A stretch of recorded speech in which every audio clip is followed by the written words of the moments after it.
The Catholic Church is going to have to open up its checkbook thanks to new laws allowing victims to sue predator priests and the institutions that protected them. After decades of living with trauma, there may finally be justice. But to make any sense of this, let's talk about why some victims have not sued the church up until now. Let's say you're 60 years old. 50 years ago, maybe you were an altar boy who was abused, but you didn't tell anyone because you were scared or you thought no one would believe you. Even if you did tell your parents, it's not like your family was going to sue the church. I mean, that's scary. No one else did that at the time. You might lose your faith community. But now you're 60 and people are talking about the scandal rocking the Catholic Church. They're making movies about it. There's the Me Too movement. You see in the news that the church is settling a lot of these abuse cases. Or maybe the priest who abused you is dead. Or maybe you're just no longer afraid of telling your story. Or maybe you see the tide is finally turning against the church. Whatever the reason, you're ready to talk. But there's a problem. Your state has a statute of limitations when it comes to charging someone with sexual abuse.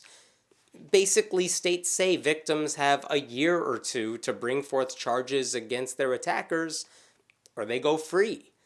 And generally, this makes some sense. It's really hard to recall all of the important details of a crime that occurred 50 years ago, or even 3 years ago. There may not even be any evidence anymore. Or maybe your own motives are questioned, if you waited to tell someone about a crime. Like, why are you complaining now? So there are valid reasons for putting an expiration date on charging people with certain crimes. But for a lot of victims of sexual abuse by priests, they're only now realizing that there's a way to get justice that didn't really exist when they were abused. And that's why, over the past year, 15 states have either passed laws or are on the verge of passing laws that let victims of child sexual abuse file charges against their assailants even if the statute of limitations has expired.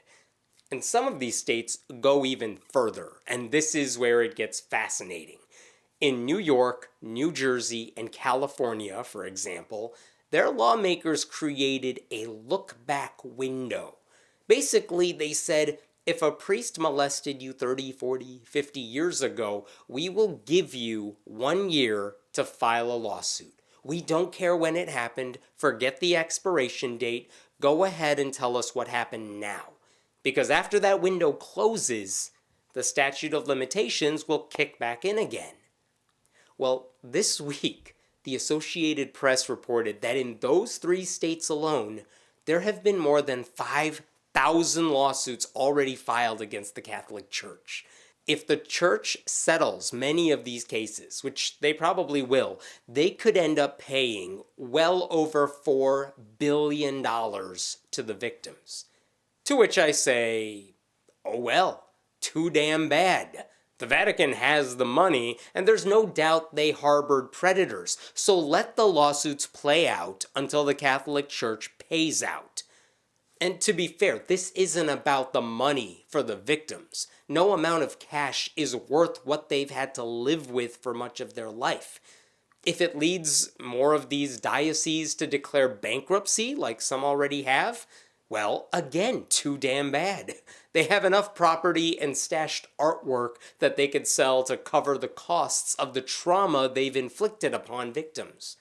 No one should feel bad for the Catholic Church for having to finally pay a penance for their actions.